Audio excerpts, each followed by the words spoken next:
మా ఇంటి దీపం మా కంటి రూపం ఓ ఇందిరమ్మ. ఇందిరమ్మ రాజ్యంలో కాంగ్రెస్ ప్రభుత్వం సంవత్సర కాలం పూర్తి చేసుకుంటున్నటువంటి సందర్భంలో ఈ రాష్ట్ర ప్రజలందరికీ ఒక పెద్ద పండుగలాగా ఇస్తున్నటువంటి ఒక గొప్ప కానుక.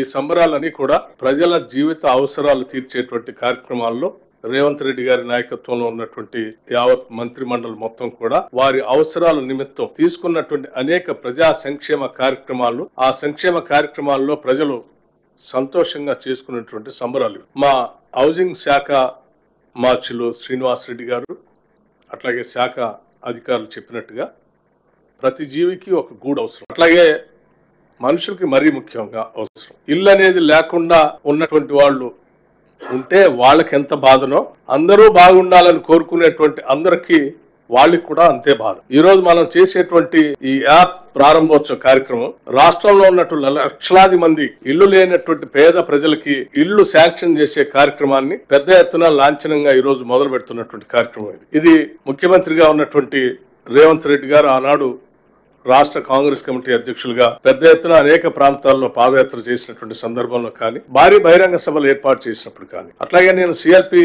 లీడర్ గా ఉన్నప్పుడు పాదయాత్ర ఆదిలాబాద్ నుంచి ఖమ్మం వరకు చేసినప్పుడు కానీ, ప్రజలందరూ వారి గుండె చప్పుల్ని రాష్ట్ర కాంగ్రెస్ నాయకత్వానికి తెలియజెప్పి ఈ రాష్ట్రం తెచ్చుకున్నదే ఆత్మగౌరవంతో బతకటానికి. ఆ ఆత్మగౌరవం అనేది ఒక పరిశుభ్రమైనటువంటి పక్కా ఇంట్లో కుటుంబం యావత్తు ఉండగలిగితే తల ఎత్తుకొని ఆత్మగౌరవంతో బతకడానికి అవకాశం ఉంటుంది. అందుకే ఈ రాష్ట్ర ప్రత్యేక రాష్ట్రం కావాలని కోరినప్పుడు సకల జన సమ్మెలో పెద్ద ఎత్తున పాల్గొని ఈ రాష్ట్ర అవతరణ కోసం ప్రతి ఒక్కళ్ళం మేము పోరాడాం. కానీ మా అవసరాలు కానీ మా ఆత్మగౌరవం కానీ ఏమాత్రం తీర్చకుండా 10 సంవత్సరాలు మా ఆస్తుల్ని వనరుల్ని దోపిడీ చేస్తున్నటువంటి ప్రభుత్వాన్ని తొందరగా తొలగించి ఇందిరమ్మ రాజ్యాన్ని తీసుకొని రండి, పేదల ప్రభుత్వంగా ప్రజల అవసరాలు తీర్చడం కోసం మీరందరూ ముందుండి నడిపించండి అని ప్రతి పేదవాడి గుండె చప్పుడు మా అందరికి వినిపించారు. ఇవాళ ప్రజల అవసరాలు వాళ్ళ ఆత్మగౌరవం తీర్చడం కోసమే ప్రజల గుండె చప్పుల్లో వచ్చినటువంటి వాళ్ళ ఆవేదనని అర్థం చేసుకున్నటువంటి ఇందిరమ్మ ప్రభుత్వంగా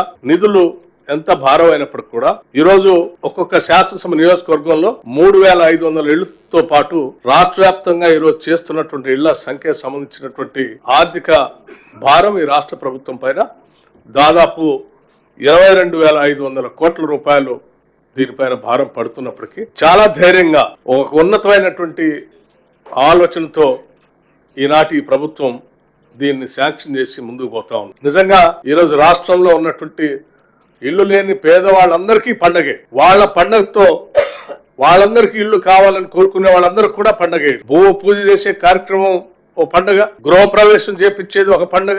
అటువంటి పండుగలు పెద్ద ఎత్తున రాష్ట్రంలో 4.5 లక్షల కుటుంబాలకి చేసేటువంటి ఈ బృహత్తర మహోన్నతమైనటువంటి ఉన్నతమైన కార్యక్రమం ఈరోజు రాష్ట్ర ప్రభుత్వం చేయటం నిజంగా ఇందిరమ్మ రాజ్యానికి ఒక గొప్ప కార్యక్రమంగా మేము అందరం భావిస్తా ఉన్నాం. పేదల అవసరాలు తీర్చేటువంటి సొంత ఇంటి కళ పెద్ద ఎత్తున చేస్తూ ముందుకు పోతున్నటువంటి ఈ తరుణంలో రాష్ట్రంలో ఉన్నటువంటి ప్రజలందరినీ గమనించవలసిందే ఒకటి విజ్ఞప్తి చేస్తా ఉన్నాం.